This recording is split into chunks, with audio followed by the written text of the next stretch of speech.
So nowadays, it's all these fucking weirdos telling their kids, "Oh my God, you like a Barbie?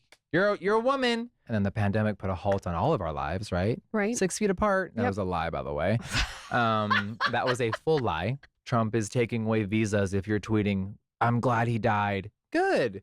I want to teach people to eat better and how we've all been tricked and the government doesn't care about us and they want to keep us sick. Oh, baby, they weren't ready for that. Now they are. We have grown men with beards wearing dresses going into the women's restroom. I think it's the phones. I think it's made people, I don't know, dead inside. No one goes and plays outside. I will always use my platform and my voice for good. Hello, and welcome back to A Bit Fruity. I'm Matt Bernstein, and I've been feeling kind of under the weather, and I got up this morning, and I was like, I don't know if I can record a podcast.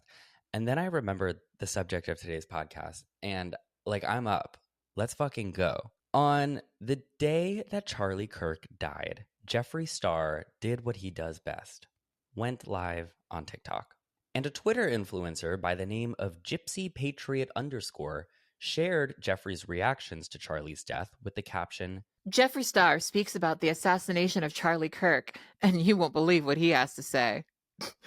Here's what he had to say. He encouraged everyone to speak about their beliefs, whether he believed them or not. Am I a Republican? No, I'm a person. Because I'm standing up for someone that passed away, I'm now being called names in the chat. This is what's wrong with a lot of you people. You will never get far in life. You are sick in the head. Someone just said they're unsubscribing from me. Thank God, please. Because if you believe in vain thems, you're part of the problem. If you're so stupid enough to go against science, please unfollow me. You can be whoever you want to be, but there's science and there's facts. You can pretend in your head you're a cat. You can pretend in your head that you're this and you're that. Good for you. You're still only A or B. And the truth hurts a lot of you, I see. I see a lot of you still can't get over it. So yes, I am a grown-ass man that wears makeup. I will always be a male. My name is Jeffree. I am a male that likes cosmetics.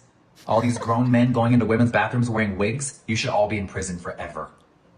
You are the problem. So a grown man that goes around the country debating people, spitting facts, was just taken out. And I'm not over it. I can't sit here and play with makeup right now. I want to throw up. So no, I'm not a Republican. No, I'm not a Democrat. I'm Jeffree Star. Stop trying to label me. Stop trying to label me. I am a male. I am a makeup artist. I am a makeup mogul. I am a business owner. I am a farmer. I am a rancher. I am a son. I am someone's cousin. I am someone's friend. Politics aside, biology will never change. Why is I up for debate? Am I saying any of this? Because Charlie Kirk fought for the rights. He fought for the truth. He debated everybody. And you guys cannot argue that. You are delusional and you are mentally ill if you are trying to go against what I just said. I didn't say my opinion. I said a fact. He really told us. I'm not a Democrat or a Republican. I'm a man. I'm a makeup artist. I'm a wife. I'm a cousin. I'm a brother. I'm a single mom who works 2 jobs. That video to me had the energy of the video of the male model where he's like 180 poses in 2 minutes. Like he's like, I'm a farmer. I'm not a Republican. Charlie Kirk. I hate non-binary people. Biology. Men in a wig. Like... It's literally, it was just buzzwords. It's literally, and that's the thing. The conservative grift is easy. It is a script that just gets repeated over and over and over and over again. That's kind of why it sounds like that.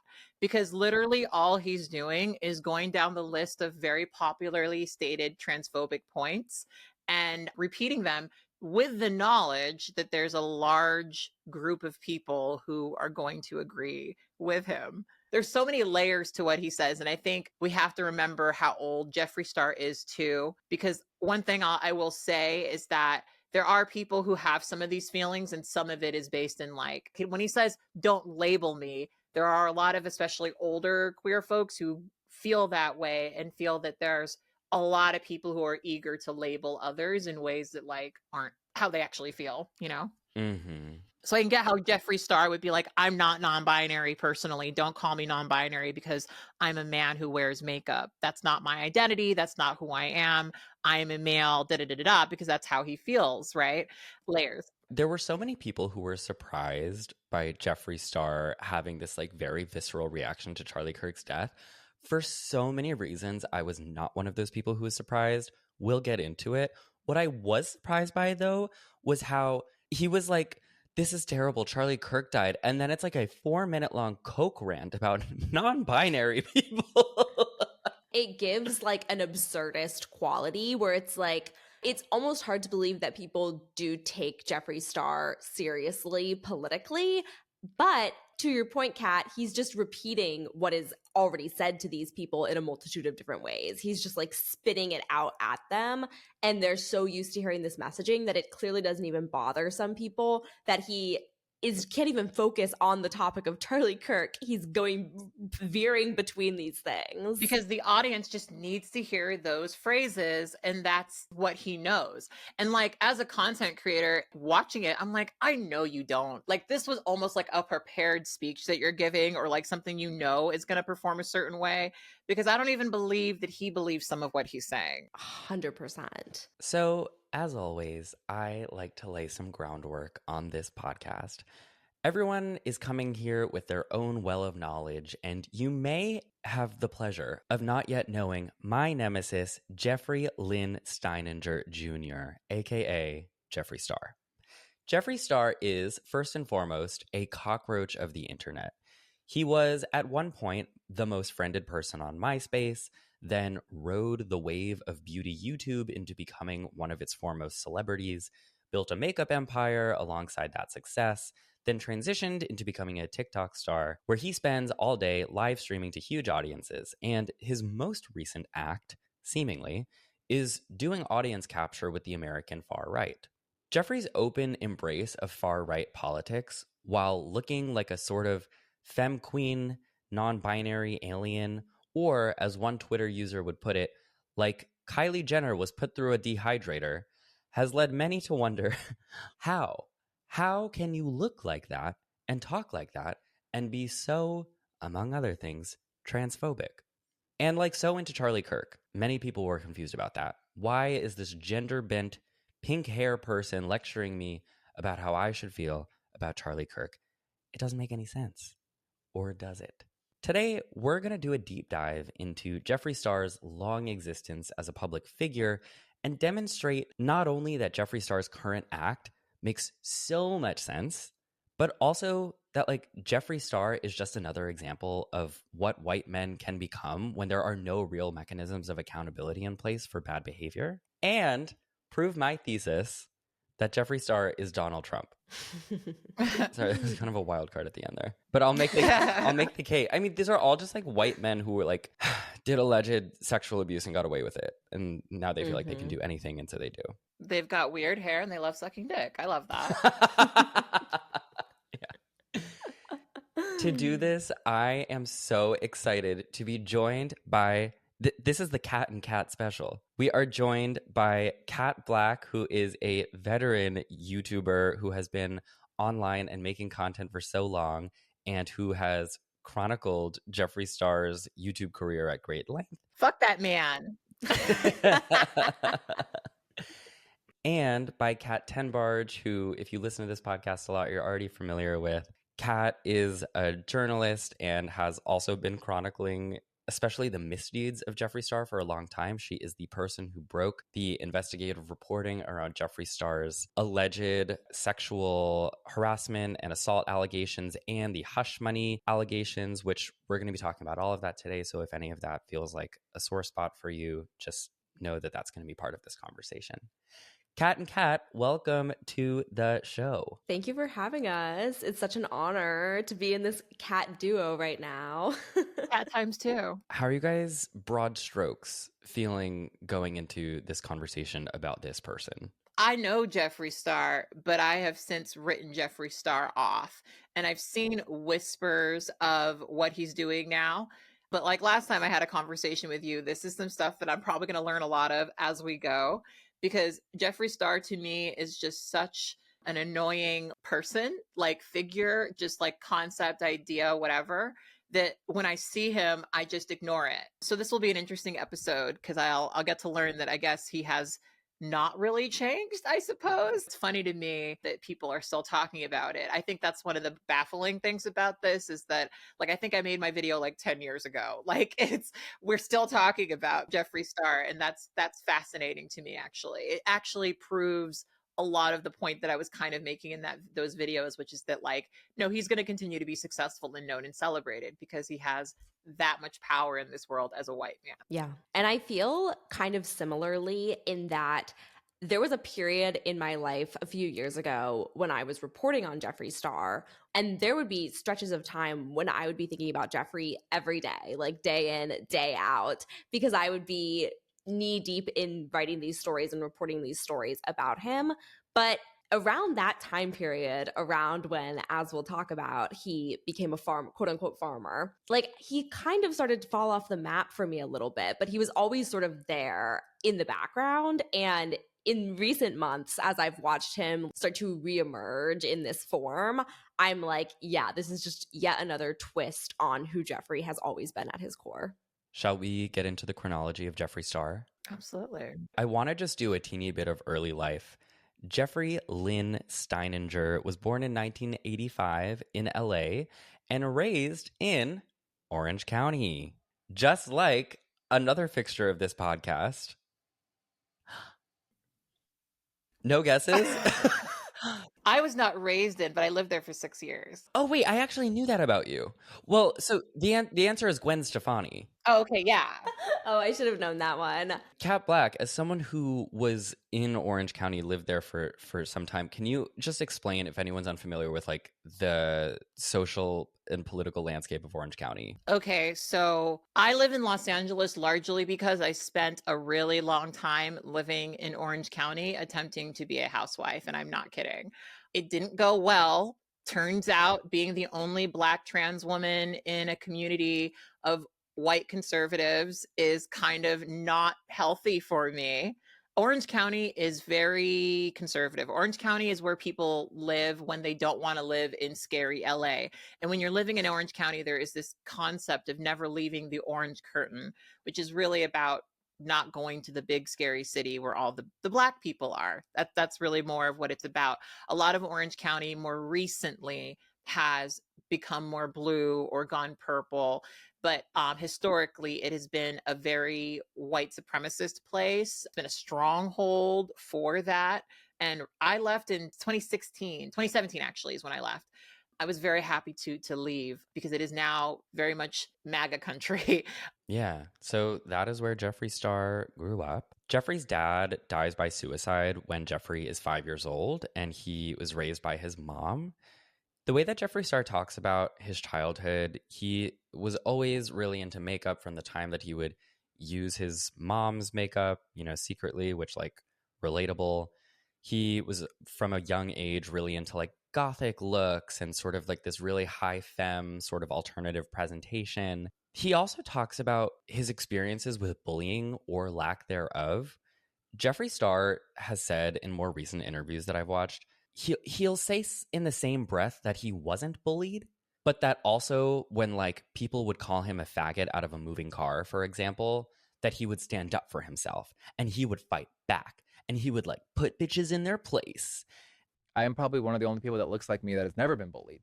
I was never really bullied at all. I always stuck up for myself, and if someone tried me, I'd get vicious back. I used to love fighting. And so it's like, it sounds like you were bullied.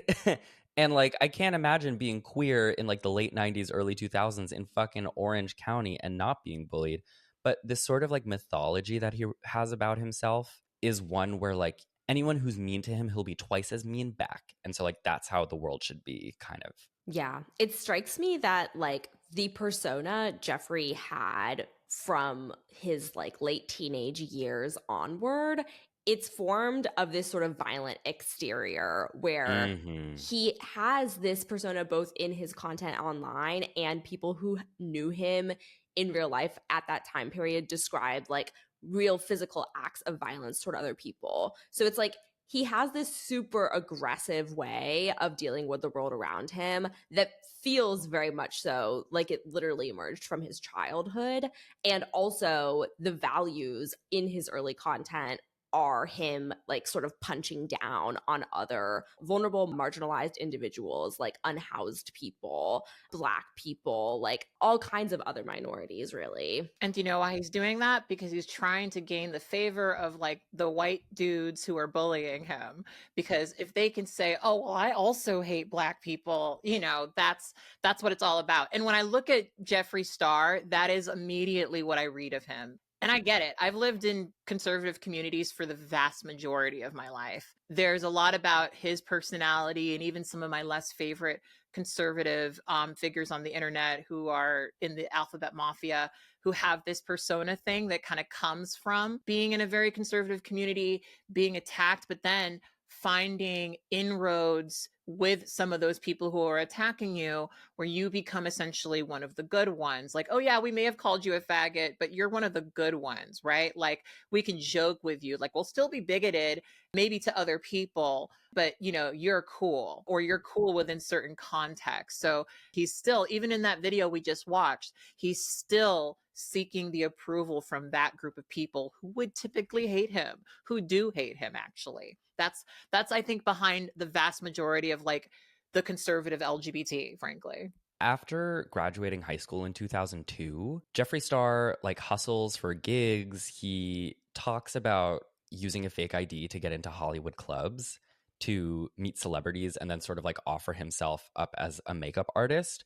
And it was through this sort of hustle that he became the makeup artist for Kelly Osbourne. Did you know this? Mm-hmm. I could see it. I could think of her makeup of that era and think of his makeup of that era, and it does match. It does match. Jeffree talks about how he would steal Kelly Osbourne's clothes to take, I mean, like steal, quote unquote, but he would take her clothes and then take MySpace photos, pretending that like they were his clothes to project wealth that he did not really have, which I think is also a really interesting through line, because we're going to talk about Jeffree Star's accumulation and transfers and drop-offs of wealth. And it is very, very hard to understand how much money Jeffree Star actually has at any given point in time. Also very bling ring, which was around this era. Very bling ring. I recently, like a month ago, randomly was like, I'm going to watch every documentary about the bling ring. This whole thing of like Jeffree Star sort of like slipping into clubs in the early 2000s to try to like link up with celebrities that he had nothing to do with. It is very bling ring. And Jeffree actually knew in like the early 2000s, loosely through like a social circle, one of the guys whose house had been robbed by one of the bling ring members early on. Like before they did the huge celebrity houses, they just like robbed one of their high school friends' houses. Yes. And like Jeffree like vaguely knew that guy through MySpace circles. So it's all a very like incestuous community of like, we love fame, we want to get close to fame. Like they're almost like vampiric way. I feel like if history had been tweaked ever so slightly, Jeffree Star would have been in the bling ring, and then he would have like gone to jail for 2 years, and then like we would never have heard from him again. Ugh, if only Jeffree Star was in the bling ring. So in 2003, Jeffree joins MySpace and quickly becomes extremely MySpace famous. Now, I just turned 27, and I don't really know that much. I don't really know that much about MySpace. It was a spectacle. I mean, all of us were friends with Jeffree Star on MySpace because it was the era of that. You know, you added as many people as possible.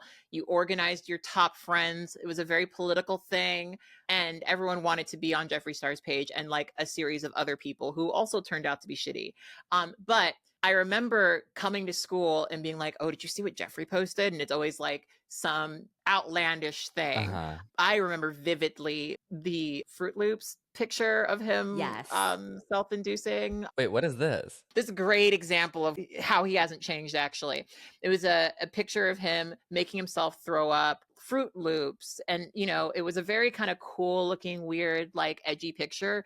But it was such a great example of him doing edgelord shit because obviously at this era, people had sensitivity around anorexia and body and things like that. That was early 2000s, right? And so, yeah, that's a good example of him being like edgy and glamorous and like not giving a fuck, like not caring. And like, yeah, I did it. Yeah, I did it. And the thing is, I think a lot of people don't understand like how common that attitude was online, because there were less of us online. Like social media was like starting to really become a thing. And like, you know, if you were an early adopter, you were kind of often also more of like a nerdy person too. Mm-hmm. What really struck me was how specific of an aesthetic there was to this era.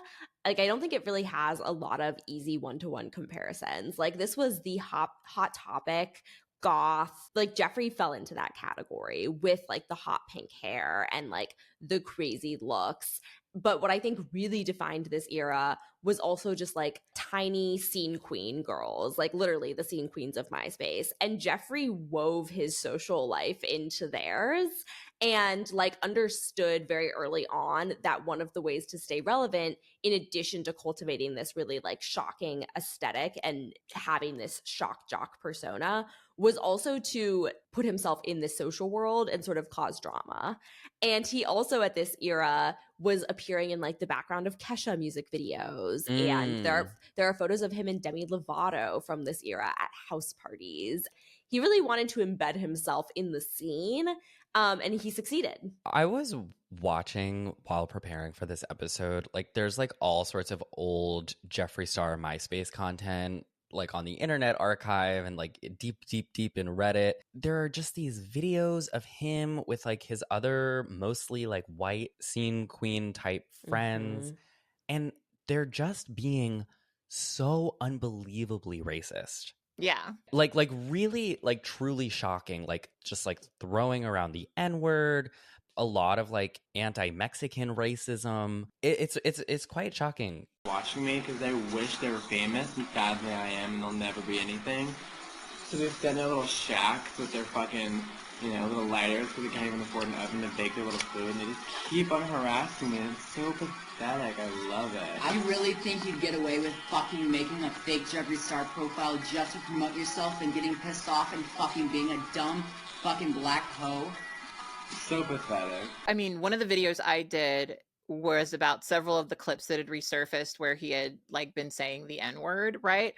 And a lot of people at the time saw these videos and were like, things were so much different back then. And keep in mind, you guys, I'm 35. I was there, you know, like it was racist then, and it's still racist now. These people just kind of got away with it because the one thing that has changed is that there are more people on the internet. It's not really subculture anymore. And I think that's the thing that a lot of people don't really have a good context for. Like, I had to sneak on the internet to get onto to MySpace and start a Zanga and do all this shit. Now it's in everybody's pockets, right? And so now what you have is a wider range of people looking at what you're doing. And these kids could just be racist, you know, they could post really heinously racist stuff. You know, I've been posting videos on the internet. There was a time when I didn't post videos with the idea that other people would see them, or that the videos would get outside of my immediate circle of people, or, you know, I wouldn't think about people capturing it or downloading it or thinking about it. So I know that a lot of these kids, they made these videos, uploaded them mostly probably for their friends. There was probably a large amount of people on the internet who at the time were still subculture, who were laughing at it but not necessarily criticizing it, because everyone kind of understood that that's kind of the weird thing that they were doing, is like being racist in like a safe way, right? And no one really criticized it. And then when these things resurface, because Jeffree Star's issue, in my opinion, it's a good thing. He decided to jump on the bandwagon of extended shade ranges and started to become very much about, I'm all about Black women and da-da-da-da-da. And so when these things resurface, and he centered himself as like a central figure on social media who is a trusted source, there are a lot of people who are naturally going to ask, does a person who would make that content even back then, keeping in mind that not every white person goes through a racist phase, right? Would that person be the right person to trust when it comes to Black women and extended shade ranges? And there were still a lot of people who swore by the makeup, swore by the quality of it, swore by his opinion of other makeup, and said, you know, maybe Jeffree Star was racist back then, but, you know, he's clearly changed. And my main argument was, I mean, really all he's trying to do is, like most capitalists, make more money by selling products that can be sold to certain types of people, right? Like, at the end of the day, it doesn't matter how extended your shade range is. Like, you're still trying to make money. It's not actually charity, you know, but people treated it like charity. And I think Jeffree Star largely survives on the idea that he's in some way doing charity. And I think, like, going back to that early MySpace era, the racism was a prominent feature. The like top influencers were either incredibly fair-skinned and white, like they were all white people for the most part, and or openly white supremacists. This was viewed as like a part of edgy culture, a part of cool culture. And Jeffree performed in Warped Tour, where popular bands and singers used this type of iconography to be edgy. It was a fetishization of racism, of white supremacy, also of things like self-harm, of eating disorders. And this stuff fed itself into Jeffree Star's content and was a part of his like aesthetic image as well. Yes. And Jeffree, at this point, he loved, like you said, it's like fetishizing this sort of like Nazi iconography. He loved Confederate flags and he loved swastikas.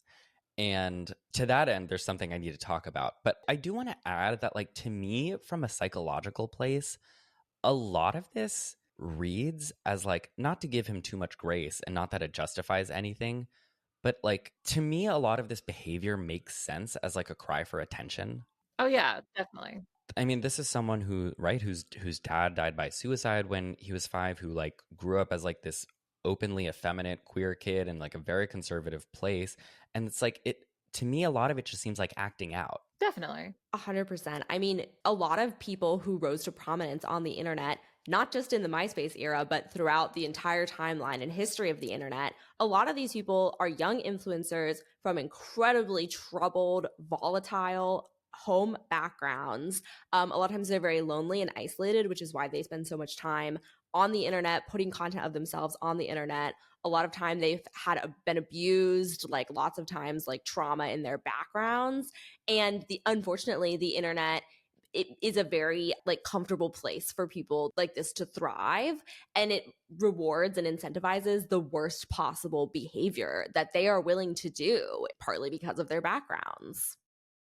I would like to give a quick shout out to Ground News for sponsoring this episode. I always say a big part of my job is understanding where people are at with their thinking about what's happening in the world. And a big part of doing that is understanding their information diet. For example, Zohran Mamdani famously went to the White House last week to meet with Donald Trump. And while we don't know exactly what was exchanged by the two men during that closed-door meeting, Trump came out of it seemingly wildly charmed by Zohran, defending him from conservative reporters and saying that he would love to visit New York under Zohran's mayoralty. I think to most people, it looked like Zohran worked some serious political strategy in that meeting, but of course, every newsroom is going to report on it in different ways. Ground News is a website and app that aggregates news articles from all different publications and newsrooms. They take all of the different coverage about a single story, organize that coverage into left, right, and center biases, and gives you information about the owners of those publications and any potential conflicts of interest therein, and so many other transparency tools that help you not only better understand your own media intake and potential biases,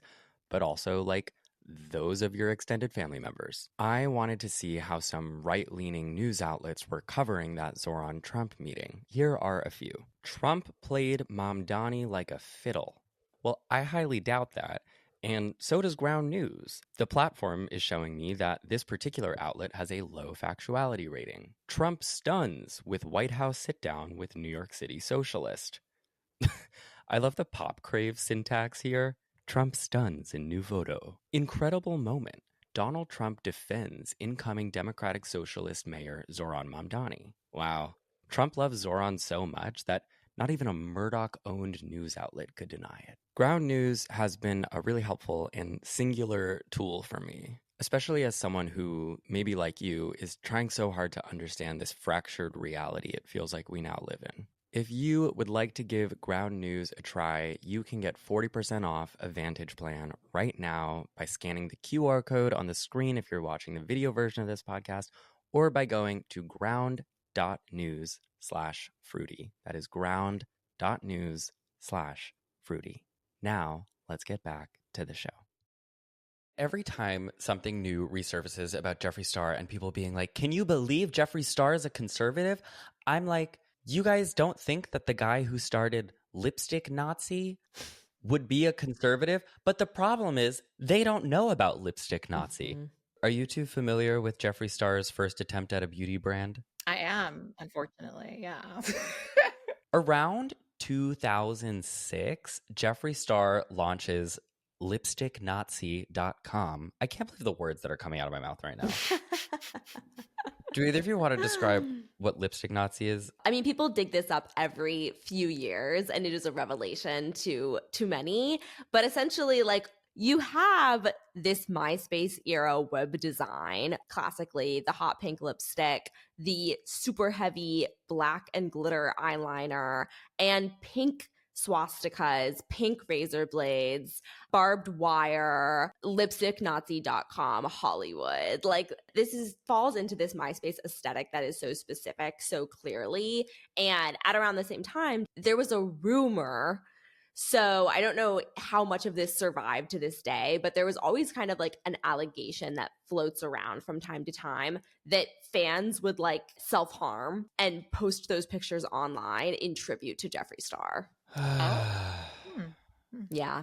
That honestly, regardless of whether or not that is true, that does feel like a rumor that Jeffree Star would indulge. Oh, totally. Because it would be like, look how much these people love me. In an interview that Jeffree Star gave recently, he, now he's really leaning into this like anti-cancel culture, conservative grievance politics, like way more openly. And like you said, Cat Black, like using the script that he knows how to follow. He went on a cancel culture riff that I thought was really fascinating. And for some reason, around 2013, everyone became a pussy. And people it was a very bizarre shift. Like, all my crazy wild jokes were now, and I'm like, okay, got it.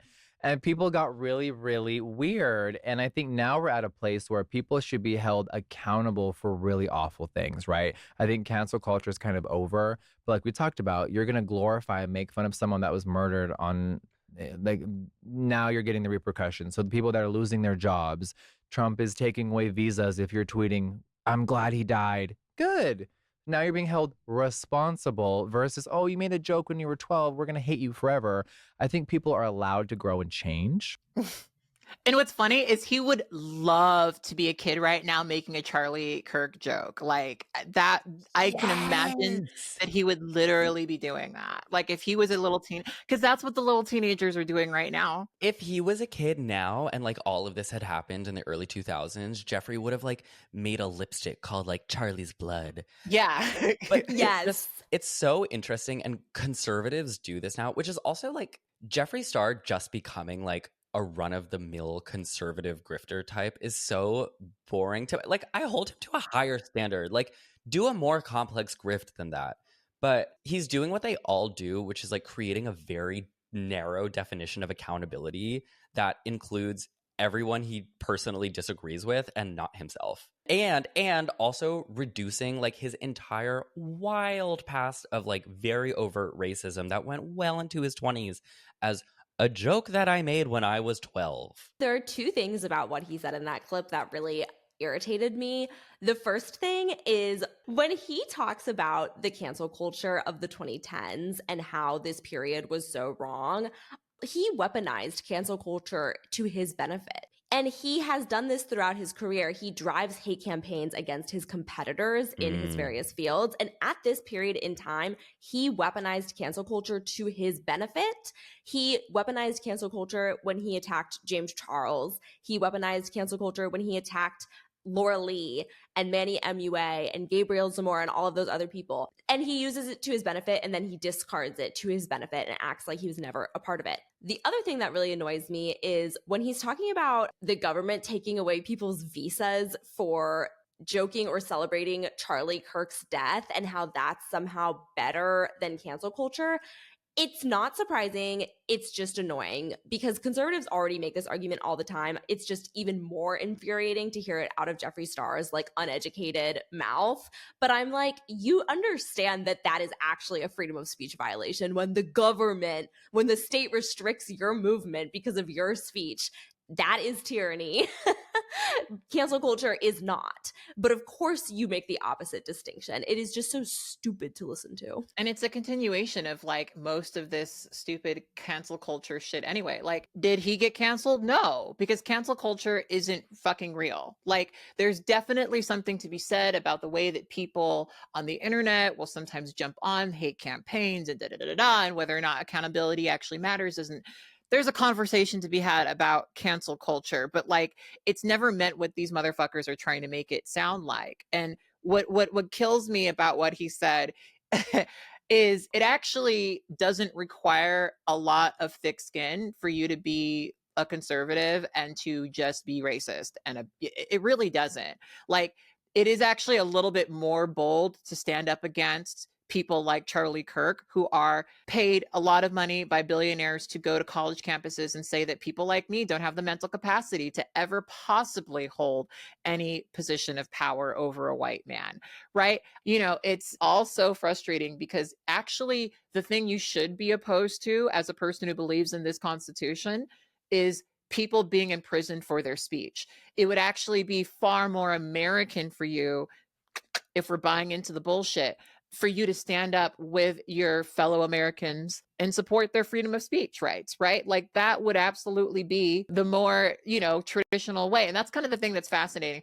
Being raised around so many conservatives, this whole Trumpy MAGA thing is kind of funny to me because it's not consistent, but of course it never is, you know? Yeah. I do think you're giving Jeffree Star way too much credit in the idea that he's like aiming to be coherent in his politics. Like he's just saying whatever he needs to say. People who buy makeup for you have the right to care about you saying the N-word, and that's actually not a big deal. You could argue that that's actually the free market with people making the decision to not purchase your stuff because of what you advertised, you know, in the past. It's funny to me. Like, he wants to be able to be edgy. He wants to be free to be edgy. He wants to be able to say the racist shit. He doesn't really like any of the consequences for it. That's the funny thing, because they'll walk away from the conversation thinking, oh, so I have thicker skin, when really you're a thin-skinned little bitch. Yeah. So, as we mentioned, in the latter half of the 2000s and the early 2010s, Jeffree Star was making music. He established himself in this like Vans Warped Tour scene. The amount of celebrity cameos in Jeffree Star's existence is so bizarre. Jeffree Star made a song with Nicki Minaj. Oh, who is also who is now also a Nazi. How great! Yep. Which I'm like, can you believe that? And everyone's like, yeah. Especially now. Yeah, Nicki Minaj is also now a Trumper, but that's a whole other thing. But do you know who managed Jeffree Star as a music artist? Akon. Fuck, you know everything about Jeffree Star. There's no surprises. Jeffree Star was managed by Akon, who signed Jeffree to his record label and once referred to Jeffree Star as the next Lady Gaga. Oh, yikes. But you know, at that era, some of his music was kind of giving Lady Gaga. Some of it. Oh, yeah? He did like a whole electro thing for a bit that was giving that. And it was during Jeffree Star's brief career as a sort of up-and-coming musician that Jeffree Star has a number of sexual assault allegations levied against him.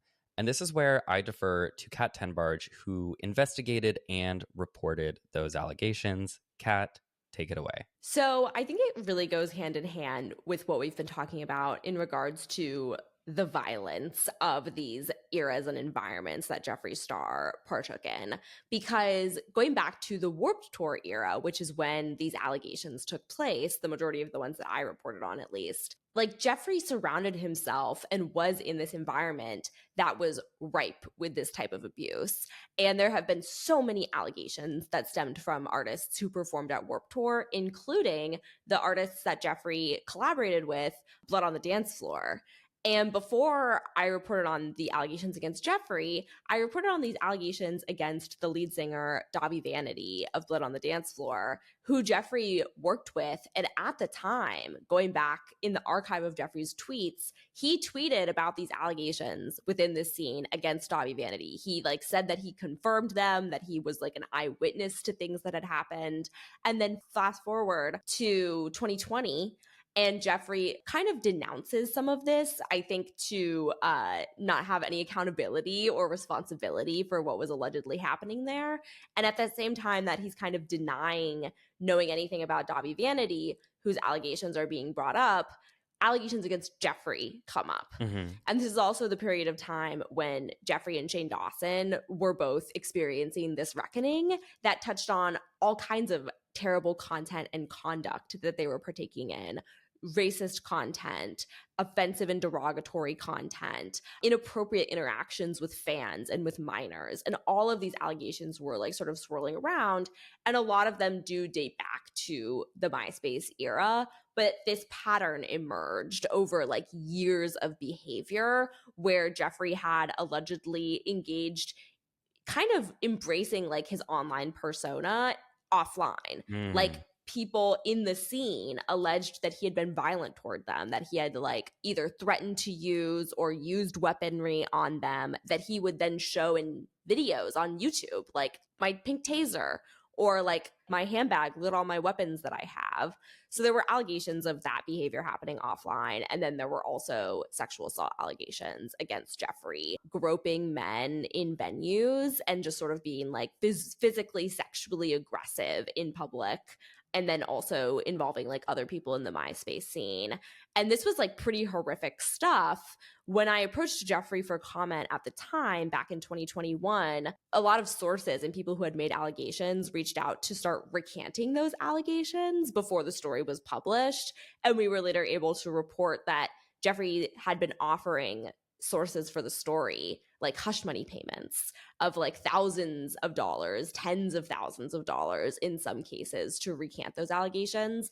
But the story still came out. But interestingly enough, the story, it was definitely felt and read at the time and like fairly widely, but the story did not take off. Like most people do not know about these allegations against Jeffree Star.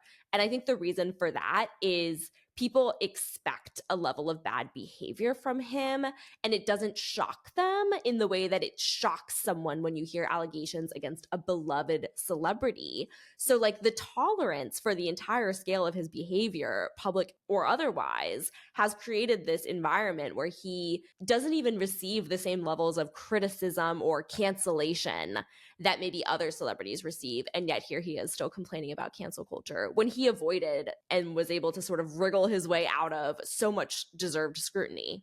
That's why it's so annoying. He's been complaining about this forever, but I think to your point earlier, mostly as like a sales point, because he's never really canceled. Him being canceled ends up being like the thing that draws more attention to him. And then you go to the comment section, oh, we love you, Jeffree. Don't let anyone, who cares? Jeffree is huge on TikTok. Sometimes I'll be on TikTok and I'll get his lives and I'm like, oh my God, I clicked not interested a week ago. Like and even if it's like a new makeup thing, I'll get it. Like he's everywhere still. That's why you can't really take any of the I was canceled shit seriously, because I don't think even he cares. Can I just return to my thesis that Jeffree Star is Donald Trump? But really, what I'm describing there is like an enormous category of celebrity men who I honestly think being able to bulldoze sexual harassment and sexual assault allegations, which only a very certain type of person, right, wealthy white men are able to do. I feel like getting over the other side of that relatively unscathed, like the message that sends is that you can do anything. It's very Trumpian to me. Well, I think a lot of men, they hold on to this idea that if they one day amass enough wealth, that's what they'll be able to do.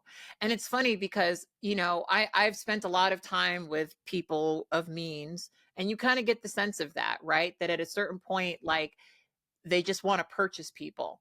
And when you look at what's happening with Epstein, you sort of see it, You've got people messaging Epstein while he's in jail about how they can get around sexual assault allegations. there's this group of men understand that at the end of the day, rich white men should be allowed to do it.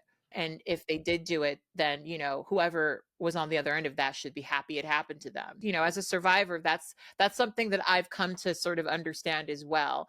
I've only once reported a man who's assaulted me, and there have been several. And I feel good about not reporting some of the men that have harmed me because they are rich white men. They are men who have means and who would ruin my life. And unfortunately, that's the world that a lot of the Trump like people want to hold on to. And I think it's a world that we hopefully dismantle quite soon. I don't know if that's possible in my lifetime, but unfortunately, that is a big thing. When I was reporting on these allegations against Jeffree back in 2021, one of the things I remember strongly about having conversations with dozens of people who had known Jeffree Star at various points in his life, a lot of them for a very short amount of time, but they had crossed paths with him in some way. And a lot of them were terrified of him. And they were terrified for me for reporting on him. And they had built him up with this sort of mythology that I think was really understandable where they were coming from. But it's like, he is an individual who traffics in fear and benefits from people being this afraid of him. So he like cultivates this mysterious persona of like, I'm unimaginably wealthy. I can get away with anything. And through conveying that to people, conveying that message to them and that impression to them, he does get away with everything. He's like faking it until he makes it. And I think that's super Trumpian as well. And I also think that even the aesthetic and what both of them project is kind of similar, because with Jeffree, when he transitioned over to selling makeup after his music career ended, his audience has always included a demographic of people who are like rural, who are very low income, who are like middle America. These are the types of people who have always been fans of Jeffree Star, which doesn't necessarily strike people as like predictable or sensible, because it's like, oh, he's this Hollywood, openly gay, super sexually explicit about being gay, like flamboyant man. What about him appeals to this demographic? But in a similar way, you could ask what appeals to this demographic about Trump, because Trump is also like an East Coast, like super flamboyant, loves Broadway, gold toilet seat, like type of individual. And yet they both have the same appeal. And I think a lot of that appeal, a singular part of that appeal, is this like air of I can get away with anything. Yes. So post MySpace, post music career, Jeffree Star transitions this relatively niche fame into becoming one of the biggest faces of what is beginning to boom in the early 2010s, which is beauty YouTube. What's up, everybody? Welcome back to my channel. Hi, how are ya? You know, this is not going to be an episode where we document every single thing that Jeffree Star has ever done, because Kat and I have like tried to do versions of that on Patreon, and we end up just like locking ourselves in a room for 8 hours, and it's like really hard, and like people start screaming for help. So we need to be selective about what exactly we pull from each of these eras. I think the most interesting thing about Jeffree Star's career on YouTube is that this coincides with this like cultural shift, this Obama era liberalism, where I think, as Kat Black said earlier, you had to pretend to care about social causes. You had to pretend, and a lot of people earnestly did care about those things.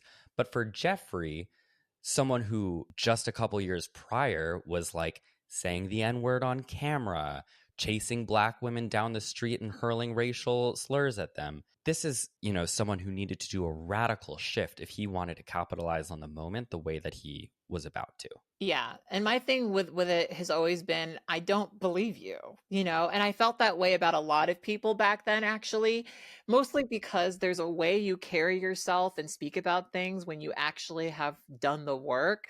And what it felt to me was happening with Jeffree and with a lot of other people is they just got the script. Like he had the script earlier in the first video we saw. He has another script, and, you know, we're all about inclusivity, intersectionality, you know, stay woke. I'll never forget one time a Google executive asked me if stay woke is still relevant. There was an era of like the Obama, like liberalism shit that, yeah, a lot of people were bullshitting to make sales. And, you know, I think there are some people who feel kind of nice that we're not doing that anymore. Jeffree being one of them. Jeffree for sure being one of them, because he never believed it. And I knew that. But all people could say is like, but he's selling makeup to Black people, though. Like, would he sell makeup to Black people if he was racist? Like, come on, you guys. Yes. Like, Yeah. yes, he would. Yeah. Jeffree was doing what a lot of other, I think, celebrities and influencers were also doing, which was shifting, like Shane Dawson comes to mind for the YouTuber comparison. Another episode. Let me know. I don't know if we can maybe post holidays we could revisit Shane Dawson, because I don't have it in me right now. I want to feel merry. God damn it. But yeah, I mean, a lot of these celebrities and YouTubers, Kardashians come to mind as well. What Jeffree Star was doing was he was shifting from a kind of overtly racist viral content into a type of content that was like culturally appropriative and therefore was able to be packaged as socially liberal, socially progressive. But the reality of it was he was still taking advantage of, and in a lot of cases, still very overtly attacking and targeting Black women and Black people.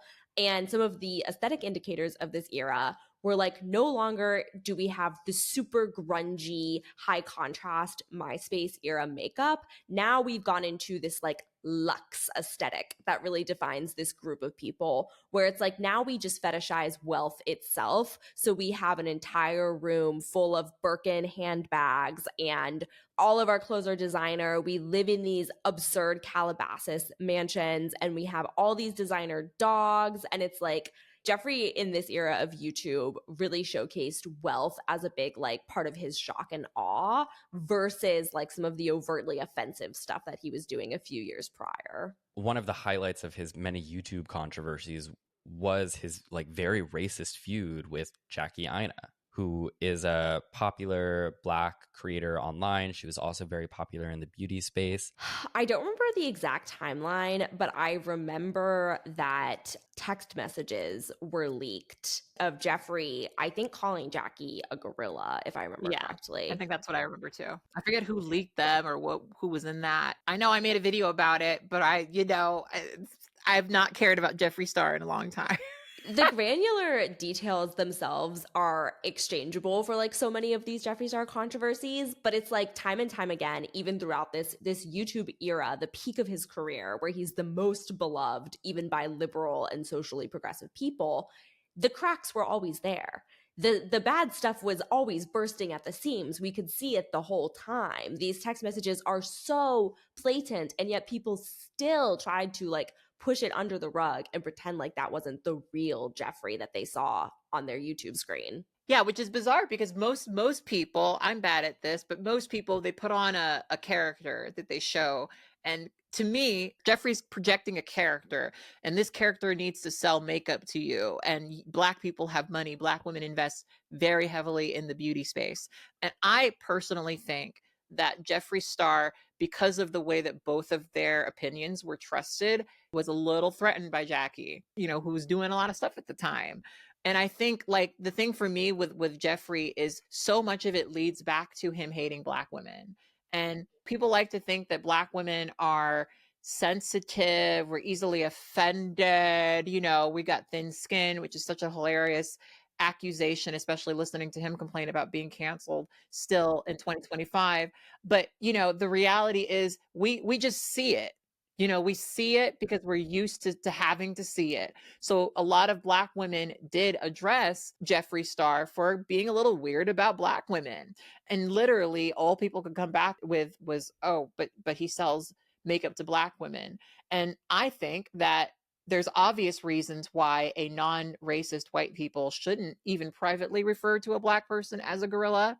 But people love to like suspend their disbelief and, oh, this person is trying to sell things to me. They couldn't be a different person behind the scenes. Not at all. Wait, I actually want to touch on that though. We've been circling around this a little bit, but one comment that comes up over and over and over and over and over again for the like 20 plus long years career of Jeffree Star is like, Jeffree Star is real as fuck when he's reviewing makeup.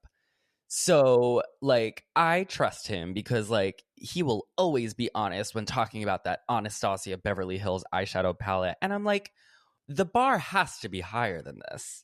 But here's the problem. Here's what I'll say. This is going to sound like a little bit of apologia, but I'll tell you. Oh, okay. No, I'm here. So Jeffree Star, especially at that era, because he was projecting wealth, there were a lot of people who were like, okay, he really doesn't have a reason to bullshit us. That he's got all of the incentives to just be honest, right? And at the time, there were a lot of influencers being paid to say nice things about products. And I think actually this is maybe why Jeffree Star did appeal to some of the more rural folks too, because he would actually give, in my opinion, pretty good, reviews of makeup. And for a lot of people, especially people who are trying to save money, you want to invest. You don't want to just go and buy this trendy bullshit because so-and-so said so, and they're reading a thing that says that you have, So I think for some people, it was like, I'm going to watch a Jeffree Star video because I know Jeffree Star has no incentive to lie to me. Of course, that's, to be questioned. But I think that was the idea. I think that's such a sharp analysis. And I also think like two things come to mind. One, it again relates back to Trump for me because that also is so much of Trump's appeal is like. Because Trump was also really honest about eyeshadow reviews. Well, it's like the pathos is like Trump is not a government guy. Trump is an outsider. So therefore, Trump will tell us the truth about what's really going on in this institution that we distrust, even though Trump himself is an extremely corrupt, untrustworthy person. And I think the same can ultimately be said for Jeffree Star. But Jeffree Star was so smart about how he started and grew his makeup career at the same time as he was doing YouTube makeup commentary. Because the first Jeffree Star Cosmetics products were like the intense, long-lasting liquid lipsticks that were pretty revolutionary at the time. People were using them. Drag queens were using them. Celebrities were using them. People, professional makeup artists, put them in their makeup kits. This was a good product for him to launch with because it actually set him up with like authenticity and credibility that other people did not have. He also was genuinely talented at doing makeup. He could impart actual makeup wisdom onto his viewers. And I think the way that he ultimately steered his brand was so unique, but worked really well for a time, which was that he was so like aggressive toward other brands, which is not how people usually market their products. You're not usually like, I'm going to buy your product because you're feuding with the owner of the competing product and I side with you. But that is literally how Jeffree Star conducted himself. He feuded with the Kardashians. He was like, their products are trash. And the reality is they were overpriced. And like he feuded with all of these different people. And a lot of times I think his insights about what the competitors were doing wrong were true, but his ultimate kind of downfall in this territory is that as Jeffree grew his brand, his own products could not live up to like what he was saying about competitors. Because today he sells a massive range of products. He sells skincare. He launched, I believe, like concealer and foundation and was doing all these different things. And as he put out more products, it became more and more clear that like MUAs are not reaching for the Jeffree Star setting spray. Like people like the Jeffree Star skincare, nobody's asking for that. Like, yeah, never heard of it. Over time, he almost like lost that edge, but it worked really well for a while. I will say, I know we're kind of getting away from politics here, but when he launched his skincare line, I was like, who looks at Jeffree Star and thinks skincare? People call him the crypt keeper. Yeah. The opposite is true, actually. His makeup is so impressive because of what he looks like. I will say, though, there is a demographic of people who purchase everything he puts out. Like, if you go deep into the weeds of like Jeffree Star fan subculture internet, you will see people who have spent thousands and thousands and thousands of dollars on all of his products, on all of his like hand mirrors, and will post like photo hauls of all of them. And when I discovered that part of like Reddit or whatever, I was like, that's crazy. Well, I have some experience with them because back when I was on Twitter and posting about Jeffree Star all the time, these people would obviously be like coming for me constantly. And I would go look at like their pictures and like read their profiles and see how they had an entire wall of Jeffree Star hand mirrors and like every single palette, eyeshadow palette, but they didn't really wear it. It was interesting. It felt like I was doing like a sociological study in a lot of ways because could tell that these were not like wealthy people whatsoever. In fact, I don't think they could afford their level of devotion to Jeffree Star, or at the very least, they were dedicating a substantial amount of like what they had, the resources they had toward these collections. They really sought his acknowledgement and approval. So like Jeffree would occasionally, as many celebrities and influencers do, he rewards people with engagement. He has done like giveaways. He puts on, as I believe, Kat, you were talking about at the beginning, like this charitable persona.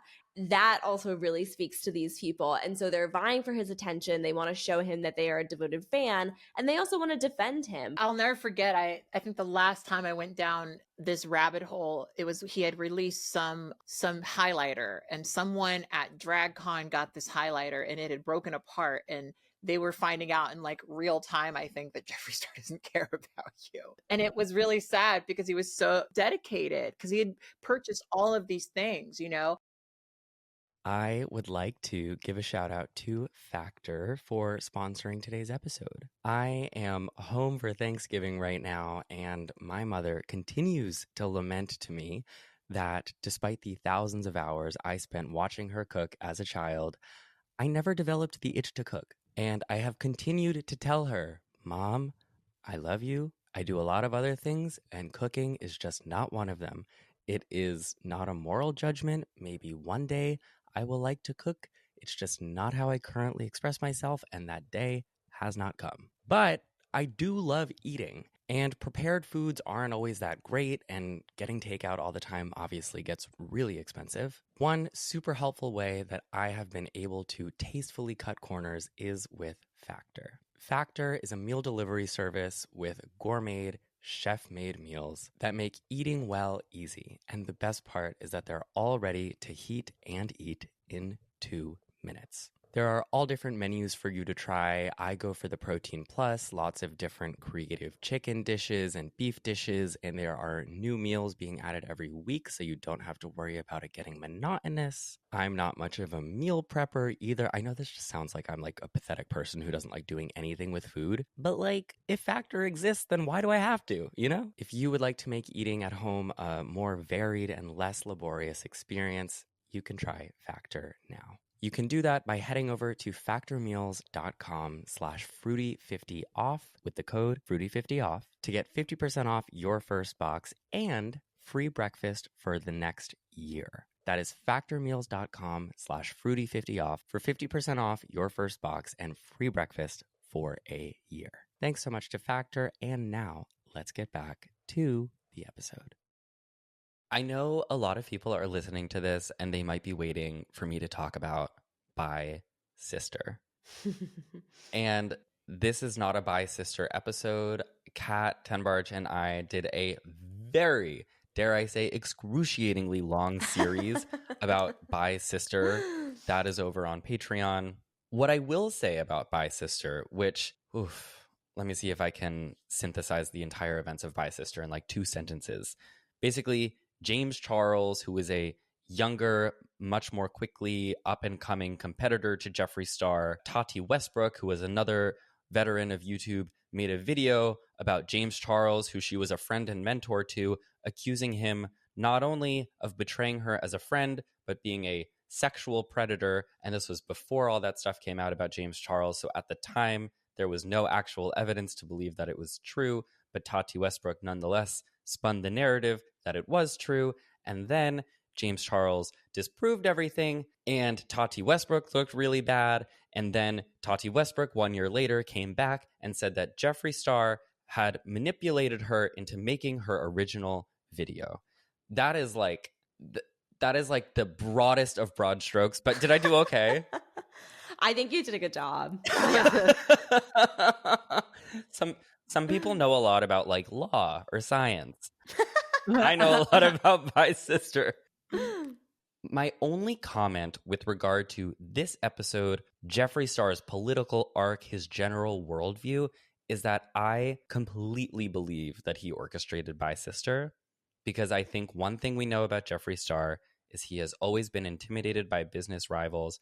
He has never been shy about being unbelievably cruel to other people. And so like, I completely believe that he planted seeds in Tati's head about like, oh, maybe James Charles is a bit of a sexual predator and that's how we can take him down and then, reign supreme in this YouTube beauty space. Well, I think that for me, the kind of through line here is that Jeffree, through the confrontational like marketing style, Jeffree saw James Charles as like someone he desperately needed to take out. They were so similar to each other, and James posed such a threat to Jeffree's bottom line.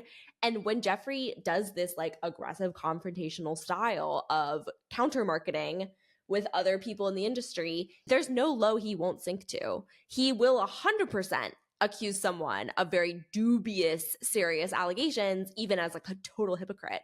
He will also rely on racism easily, and people let him get away with that.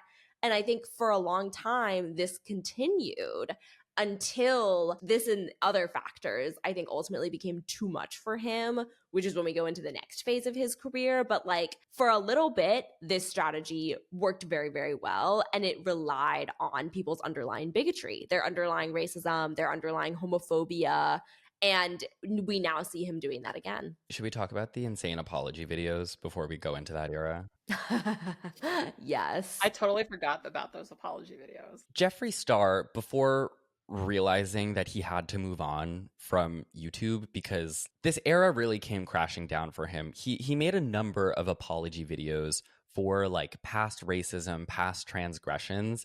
And I just want to sit for a minute with the thumbnails of those videos, particularly one where I totally forgot. It's all coming back. I'm dead. I love the little boy. He looks like a femme Voldemort in this thumbnail. And he's like holding his face ever so gingerly in his like Gucci sweater. And the text on top of his body just says racism. Racism. Also, I'm pretty sure in that video, he never actually utters the words, "I'm sorry." I don't think he ever apologizes. Like, I feel like that's kind of a hallmark of Jeffree, is like the video is not titled, "I'm sorry that I was racist." The video is simply titled "Racism. It exists. Like, let's talk about it." And then he's like, the internet was a different place back then. Or actually, another classic rhetorical style that he falls back on is like, "I'm not that person anymore. I'm really not. I can't even recognize that version of Jeffree." Yeah, like, I think that's what he says, right? I don't even recognize that person. And it just makes me sick to my stomach because I don't know who that person was. I know who I am today. I know exactly the person I am today, but I do not know who that person was. And I do believe people change, but have you changed, sir? I don't know. I feel like he's one of the most consistent and predictable people I've ever seen on the internet. Well, and this is the thing. It's like we're watching as this person tries to just stay with the times, ultimately to sell makeup. And so what that means in this moment is like issuing a few really ridiculous apology videos. There was another one, and I think this was the last great YouTube controversy of Jeffree Star before he flees to Wyoming. After the whole Bi-Sister scandal really collapses in 2020, Jeffree Star makes an apology video where he is perched on his golden sofa in Louis Vuitton slippers in front of a dual spiral staircase. And he's saying, I never meant to get caught up in any of this. I don't know if you guys remember this video, but I literally have its transcript burned into the back of my brain. He shifts so quickly from, this is not who I am, this is not Jeffree Star. I know I'm dramatic, I'm crazy at times, I'm outspoken, but at the end of the day, that is not who I am. 2, we need to be talking about there hasn't been justice for Breonna Taylor. And did I get swept up into the bullshit again? Of course I did. And for that, I'm forever embarrassed of. Now, Breonna Taylor still has no justice. Black trans women are being murdered every day and the news is silent. Elijah McClain has no justice. And the countless other people who are murdered every single day while everyone just goes about their business like nothing's happening. Yeah, I do remember that. I was like, oh my God, shut up. And that's another example of him reading the script. It was like, all of these influencers back then were like Black Lives Matter, but then they were like being racist on the weekend and like, bullying their black friend. Like, yes. It's And then they were like, but what really matters isn't what I did. It's Breonna Taylor. But also, he doesn't care about Breonna Taylor, which is not, it was always very evident, but particularly after watching him praise Charlie Kirk. Yeah. It's so obvious that he did not give a fuck about Breonna Taylor. He just used her name as a buzzword. Charlie Kirk, he's extolling the virtues of this man. Yeah, literally. Like what Charlie Kirk was advocating for is why she was murdered. So for you to say, but I believed in him and I did it, it's like, come on, man, you never felt that way. And I do appreciate that people are being more honest now about how they feel. Like the Jeffree Stars of the world did drive me a little insane during the Obama era. Like, just be honest, you're racist. You can make makeup for just white people. I'm sure you'll be fine. Honestly, the multiple acts of that Golden Couch apology video are so insane to me because it goes from, that's not me, I never did anything wrong, to like, let's talk about what really matters, Breonna Taylor, to, I'm so excited for all the new things we're working on at Jeffree Star Cosmetics. All right, now, no matter what narrative anyone tries to spin of me, I am so fucking proud to own an inclusive makeup company. Since I opened my doors in 2014, I have created products for everyone. Any product, shade, or formula I've created has worked for any race, gender, and most importantly, I want you guys to remember that all beauty matters. Yeah. His ability to go from like just effortlessly from one thing to the next was really on display there. But I do think this was the last time that Jeffree Star was like really making a splash on YouTube because he failed so completely in this moment. And so what he did was in 2021, he flees from Los Angeles to Wyoming. Getting away from the wokeness. Oh my God, I'm so scared. Oh my God, get away. This is funny to me. To Wyoming, where he purchases a yak farm, which of course he seamlessly integrates into his business model and starts selling yak meat. What I will say about the move from LA to Wyoming is it's really interesting. He lived in this mansion in Hidden Hills, which is a gated community in Los Angeles. He ultimately sold it for about $16 million. He tried to sell it to Britney Spears. She and her ex-husband toured it at the time. That was really interesting. But Jeffree Star sells his mansion for, I think, $16 or $17 million and then moves into this ranch in Wyoming, in Casper, Wyoming, which cost, I believe, $1.2 million. Jeffree Star now says, oh, it was COVID and I was shacked up in this big mansion that I didn't know what to do with. I never even used the movie theater, which I'm like, I'm with you. Like, I would go crazy in a house that big. But there seems to me like something missing in this narrative of like, so I downsized by like over 1,000%. I think that like the clearest explanation of what happened here, which is corroborated by several things, is like in 2020, makeup trends changed dramatically. And like the things that Jeffree Star's brand had been known for, bright, bold, full coverage makeup, that was no longer in whatsoever. And that is around the time that he introduced like Jeffree Star skincare. He started doing more like makeup brushes, like other products besides what he was known for. None of that stuff ever took off the way that his like previous products had become cult classics. Jeffree Star Cosmetics, it suffered as a brand. It was suffering as an industry. His scandals did not help. A lot of people in the public who would have otherwise been comfortable buying his makeup, I think, were turned off by some of what had happened in the preceding years. And so you have all of these economic factors. And then socially, you also have this sort of like quasi falling out with his like then best friend, Shane Dawson, where they really stopped like seeing each other after being previously super close for content and money, of course. But nonetheless, like they had a little bit of like a falling out that they kind of denied. He also broke up with his long-term boyfriend, Nathan Schwann. Oh, Nate. Who's engaged right now, I believe. To a woman? To a woman, yes. Yeah. Oh my God, wait. Good for him. Yeah, he looks so happy, actually. He looks really Mazel happy. tov, Nathan Schwann. For those who don't know, Jeffree was like, Nathan is straight, except for me. Yeah. Which honestly, like, sexuality is very complicated. Straight identifying men are very complicated. I believe that that's how both of them understood that relationship. Not to get too off base. I agree. I think that like there was a dynamic in the relationship that had more to do with like Jeffree's wealth. Absolutely. And the way that like that played into it. But regardless, they broke up, so Jeffree moved to Wyoming, and obviously Casper, Wyoming, where he lives, is a majority white population. Like 8 to 9 out of 10 people there are white. And he just immediately embraced that rural, conservative, down-home aesthetic to a degree where I, at this time, around like 2022, the inkling had been planted in my head as a full-time Jeffree Star reporter. I was like, I think at some point he's gonna get political.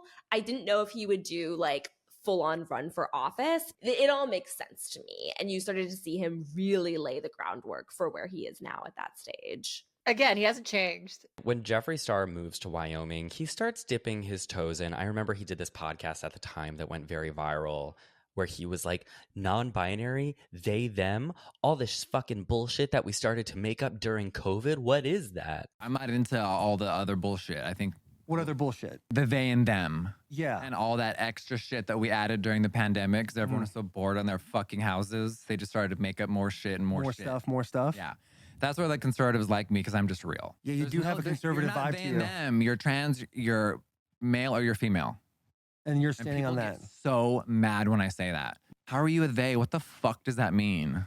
It's stupid is what it is. Yeah. But you need someone like me that looks like me to say it. Because if you say it, it turns into you're homophobic. You hate trans people. You hate gays. And it's just how you feel. You don't hate anyone. You just think it's stupid. He also really notably like embeds himself within the community of Casper, Wyoming. And this is an extremely niche interest that I have never been able to look away from.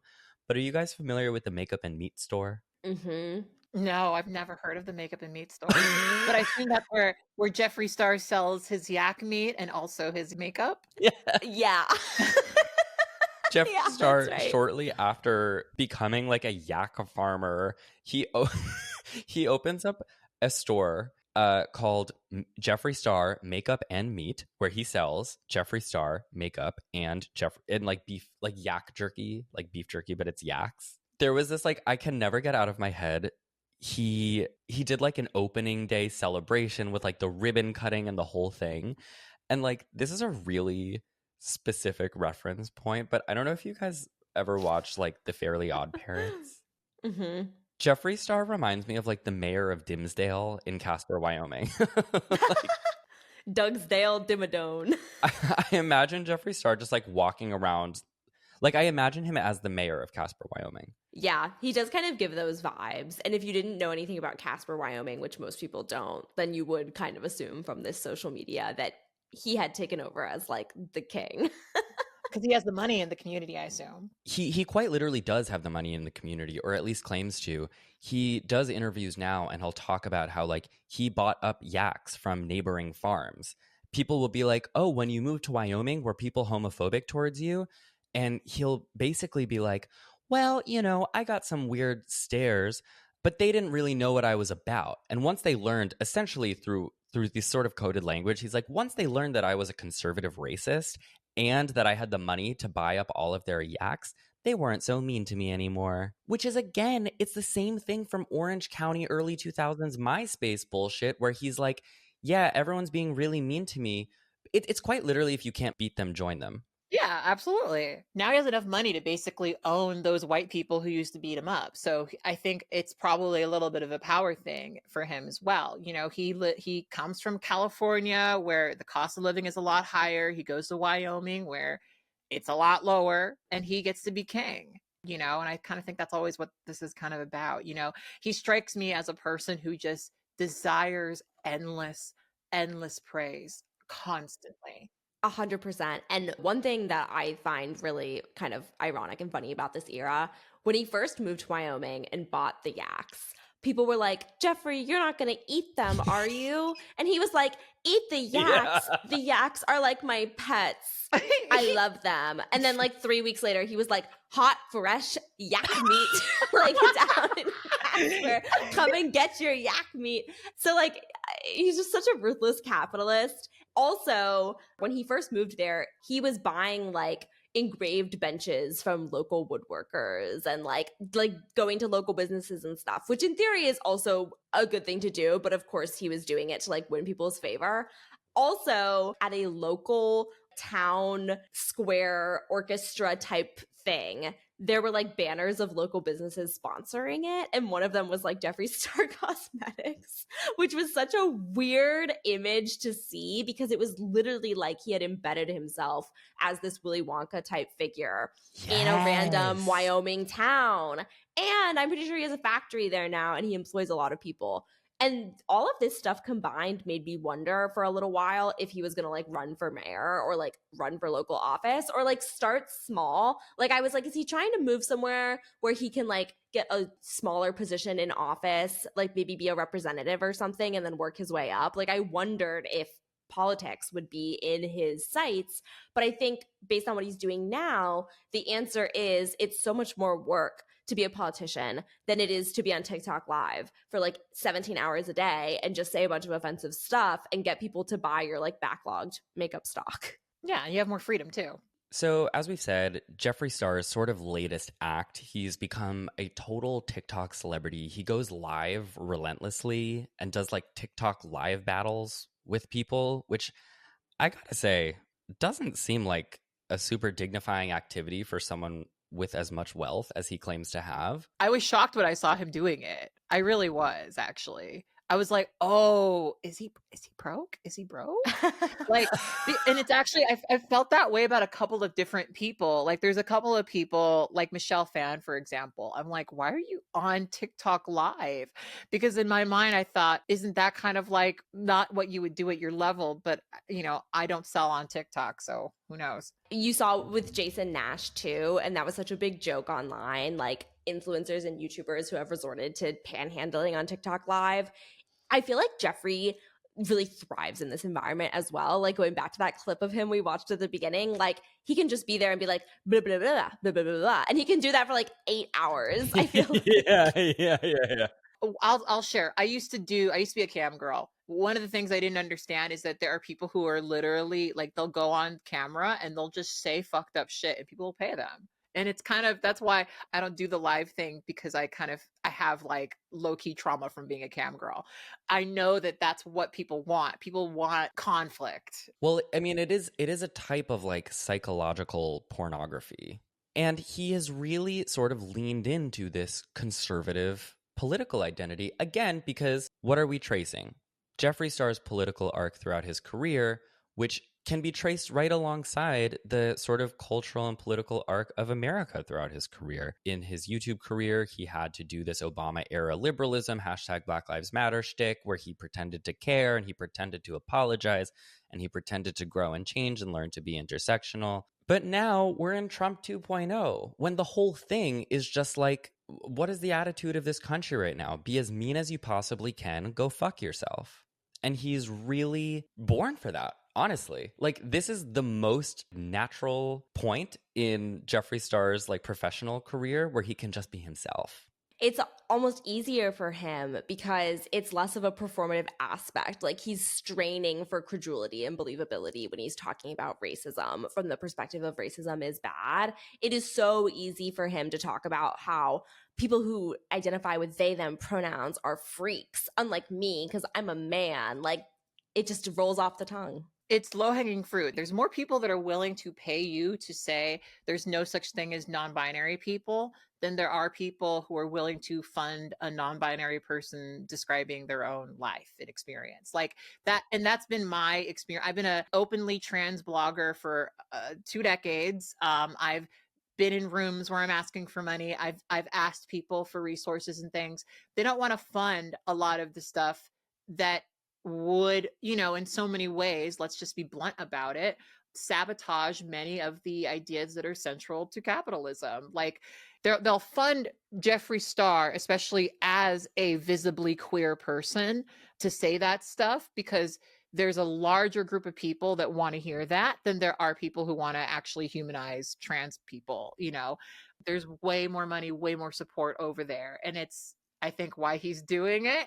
Any vaguely queer person can make a video saying there are only 2 genders and I'm a man and da da da da da, and they will literally get way, way, way more people who are willing to like support them, follow them, throw money at them, because that's just, people like that more. So yeah, it's so predictable. He's following the money as he always has, I think. Yes. And particularly, he has leaned into this like model minority persona where it's like, yes, I may look like, you know, a super femme, gay guy, queer person, gender fuck sort of individual, but like I am the version of that that's going to validate all of your most homophobic and transphobic beliefs.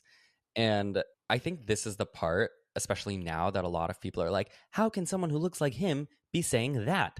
And I just watched like this full 2-hour interview that he just did where he says a lot of transphobic things that went super viral on like, you know, Instagram Reels and Facebook, with all of these conservative white people being like, I just love him. And I took a few clips from it because there is something extremely uncanny about watching someone and hearing someone who looks and sounds like Jeffree Star trying to like enforce this very arbitrary idea of gender. So let's take a look. It started when the first person, and we as a society let them, I'm they. Okay, and what the fuck does that mean? You don't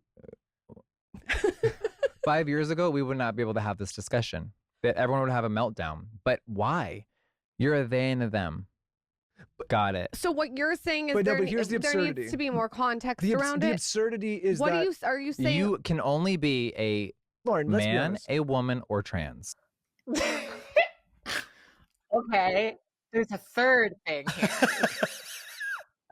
I love that you can be a man, a woman, or trans. It to me, this is like more fun than like trans people aren't real. There's only like men, like cis men and cis women, because it's like, oh, now, you know what I mean? It's like, It's not a binary. yeah. What is it, a tricary? I don't know how it goes. But, He's like, there's not quite a binary, but there's a little bit of a binary as I see fit. I have so much to say, so I'll try not to say too much. But like, Please say too much. to me, all of these things, like, I didn't want to go on the part about him having a straight boyfriend thing, because this is all kind of part of the same sort of thing. I've known so many Jeffree Stars through my life, and it usually follows a very particular pattern of, he's a person who is feminine, loves being feminine, likes makeup, likes being all up in, you know, drags and stuff, but he's not going to transition because he doesn't identify that way. And by nature of him being feminine, he does indeed attract straight men occasionally, who he does indeed have some sort of relationship with. But of course, for most of these straight men, because they are straight men, it will never lead anywhere. It will always be this either being sexualized thing, or I think, as we saw in Nathan's case, it's financial. You've got the money, I've got the thing you want, give me a bit of money. That's a very common thing.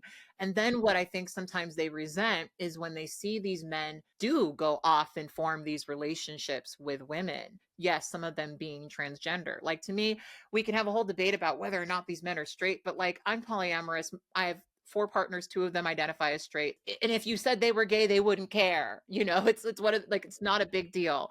But like, there are some people who get so wrapped up in what they see trans women being able to do, what they see non-binary people being able to do, and they're over there thinking, well, what the fuck? Like, I have this thing, and yeah, I occasionally, cross into these areas that they do. And it's like, it comes from a place of bitterness and rejection. And I think rejection is a very common, very potent thing in his life, which is why he is so desperate to chase this. Yes, he's chasing money. It also happens to also help him chase a lot of that approval. When I look at Jeffree Star, I see someone who is incredibly ostracized. He resents the fact that there are people who would say, oh, you're they, them? Cool. And didn't bully them in the way that he was bullied. I mean, that's the sad part. The worst thing in the world to people like this is that someone accepted their gender. And it's weird because, I'm not saying that Jeffree Star is an egg. I don't think Jeffree Star is an egg. I actually think Jeffree Star is very much a man who is feminine and enjoys all these things. But I think that he has so much dissonance around his rejection that it's causing him to not understand that some people experience being accepted and it's genuine. And like, what's the big deal if, someone uses they, them? It's a real non-issue, actually. It's a non-binary non-issue. It's a non-binary non-issue. It strikes me that he, in this environment that he's currently in and with this demographic he's playing to, he knows what to say to get accepted by them in this context. I think he also understands that the only reason he's on this podcast is because, in the same way that like beautiful women are objectified by conservatives, like his flamboyant and unusual appearance is being objectified by these people. And he is striving so hard to be in on the joke that he's willing to say whatever it takes for these people to see him as in on the joke, but he's never going to actually get there. And the flip side of that is that not too long ago, when he was filming his documentary series with Shane Dawson, he said, and I've seen people pull this clip up and juxtapose them, he's like, people call me a man, they call me a woman, whatever pronouns, all pronouns, alien, whatever. Oh, wait, that's another question I have. Okay. I keep calling you she on accident. Okay. Like, Andrew was like, wait, is Jeffree, or what's happening? I'm just Jeffree. So if you look at me and you're like, damn, honey, yes, like, she, everyone calls me he, she, whatever they want to call me. Yeah, I'm an alien. Every pronoun is okay. Every pronoun. He was doing the same thing to a different audience. He wanted to be at that point accepted by a more liberal audience. But now that he strives for this acceptance from the conservative audience, it's no problem to him to go back on what he said, because he's like, it's performative and he knows what they want. Yeah.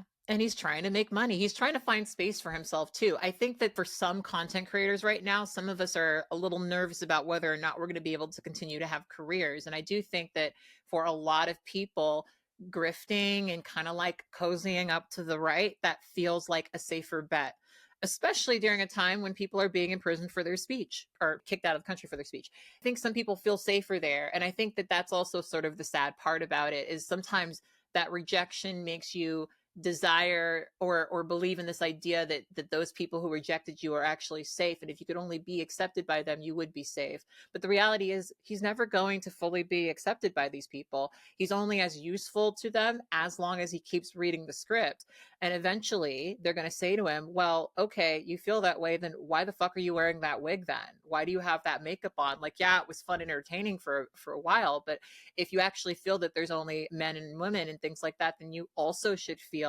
that men perform this way, women perform that way, and what you're doing is attempting to be more like a woman than a man.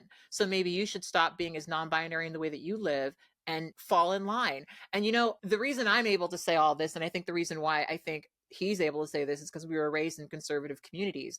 These are narratives that we internalize. You know what to say because you know what people are reacting to. And for some people, you recognize that if you stay in line, if you entertain the narrative, if you stay on the script, you'll feel safer. It's not real, but it's an illusion that's very strong. And to me, so much of this goes back to that like teeny tiny detail of like, well, when I was bullied as a kid, I fought back and I loved that. Not to get like too like ooh woo, like, but like, what if you didn't have to fight back? What if you, at any point during your 40 years on Earth, maybe got some therapy, did some internal work, I don't know, but like worked on quite literally, oh, I sound so annoying. This is like not the podcast for talking about healing your inner child.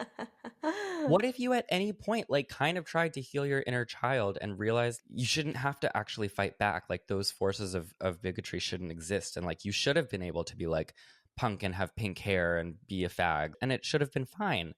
But it wasn't for you. And so now you need to make sure that it isn't for anyone. Yeah. And I think growth and part of healing your inner child for a lot of people is becoming that older person who does accept that younger person and make space for the fact that they can be a queer kid with pink hair, and it's not a value judgment. You're not better or worse for it. And it's sad to me that he has not gone down that direction.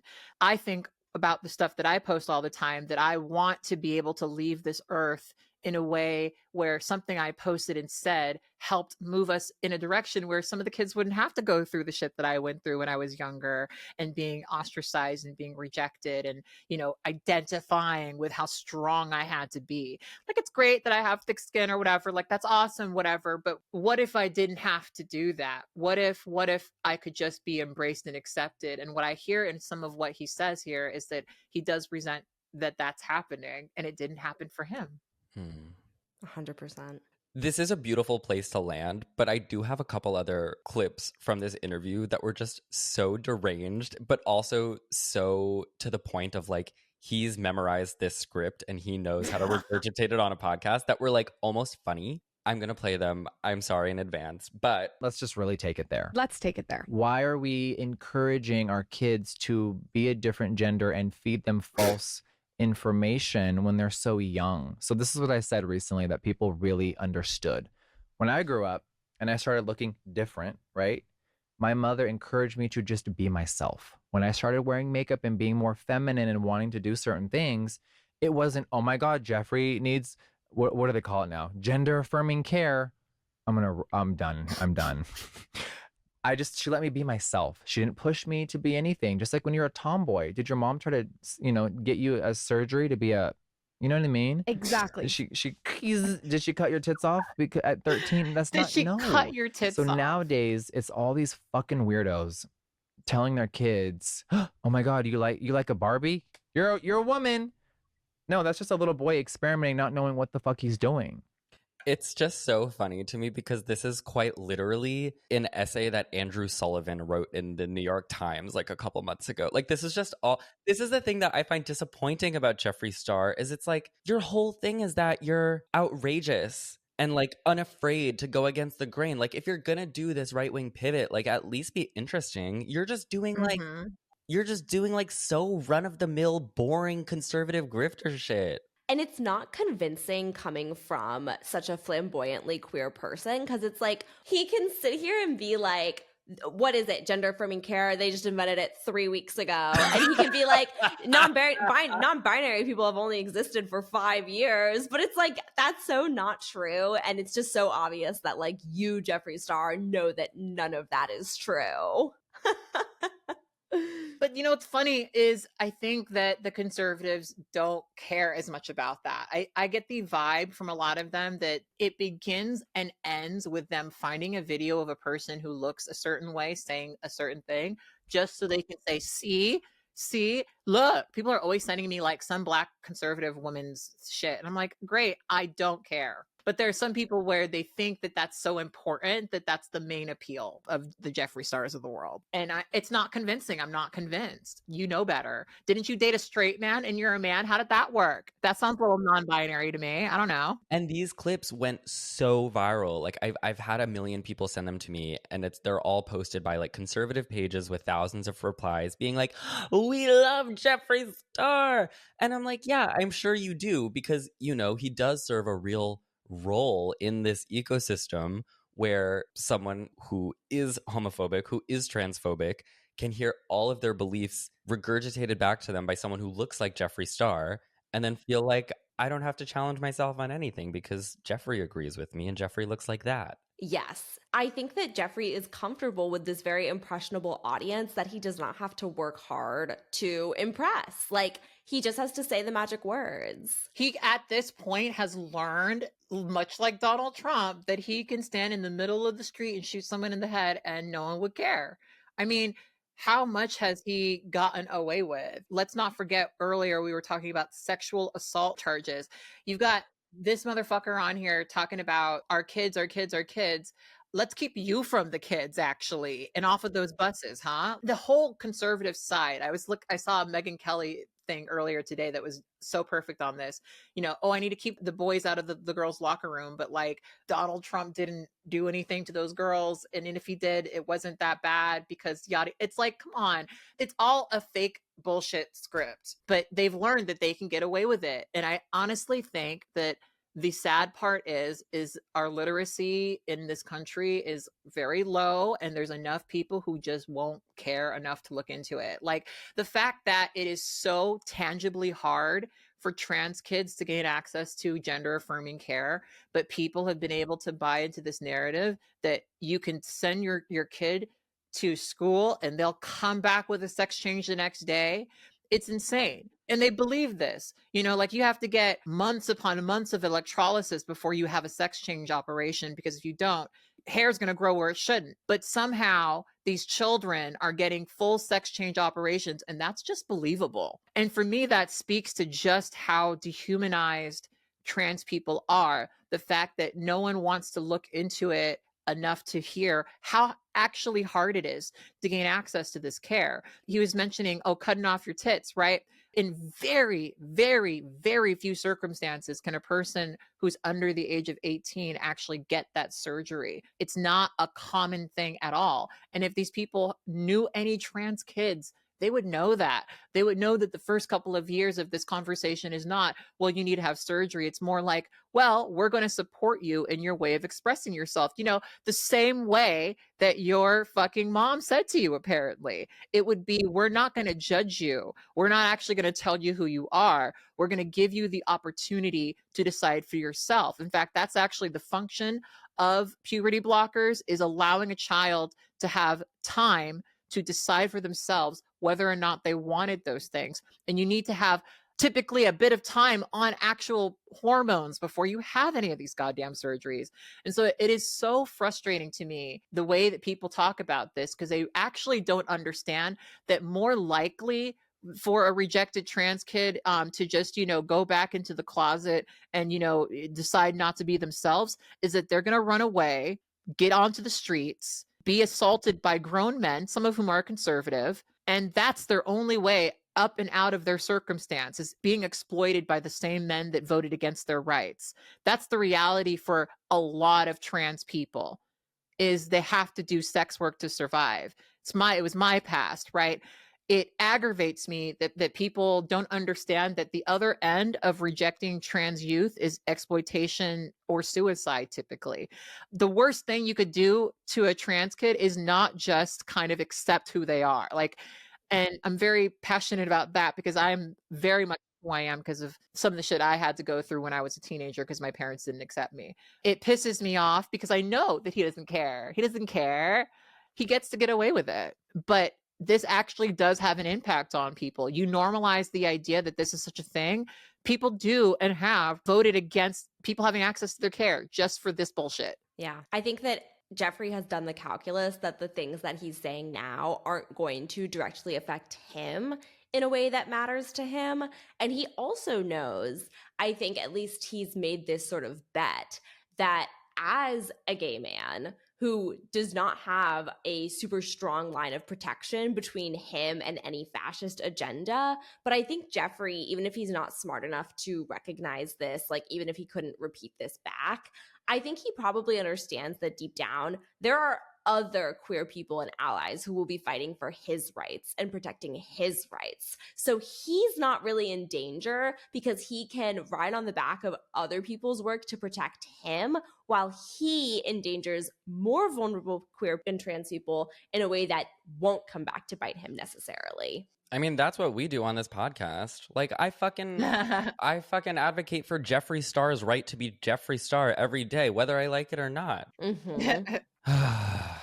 Whether I like it or not. Okay, this is my last 6-second clip, but I had to include it because I love masculinity. Here's a problem with society. We've set up society to shame and ridicule straight men. Have we? And if he looks at the camera softly enough, a straight man will finally pick him. This is the problem with society. We set it up to shame and ridicule straight men. Jeffree Star, if only you were right. I want to live in that society. I think that would be a much more productive one. Kat and Kat, thank you so much for joining me today, going through this journey. I don't know. I would say, like, I hope this is the last time I talk about Jeffree Star. It won't be. It won't be.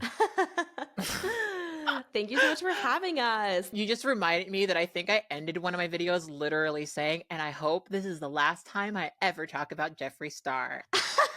That obviously did not happen. Jeffree Star is going to like live till 200 years old, and he's going to be on like whatever like AI future app is dominating then, and like he will be one of the top 10 most followed people on that app. And I, thankfully, will be dead. Edgy teens will keep his likeness alive. Forever. They'll build pyramids in his name, I'm sure. So sure. But thank you so much for having me. I did appreciate my time discussing this. This was a blast from the past. Where can people find each of you, support your work, etc., etc.? Well, you can find me on blackinthecity.com. That is my website where I write, every once in a while. And also YouTube. That's really the main place. That's where most people follow me on YouTube. Kat Black, KATBLAQUE. Like the 90s girl group. And then I am at spitfirenews.com is my newsletter. And you can also find me on Blue Sky and Instagram at @CatTemBarge. And if you have made it this far in the episode, as usual, I have no idea how long this will be once it's cut down, but you have very likely made it through quite a lot of time. I appreciate you so much. Thank you for allowing me to indulge in my little online fixations of the most annoying gay people in the world. I love you so much, and until next time, stay fruity. Yay! Yay!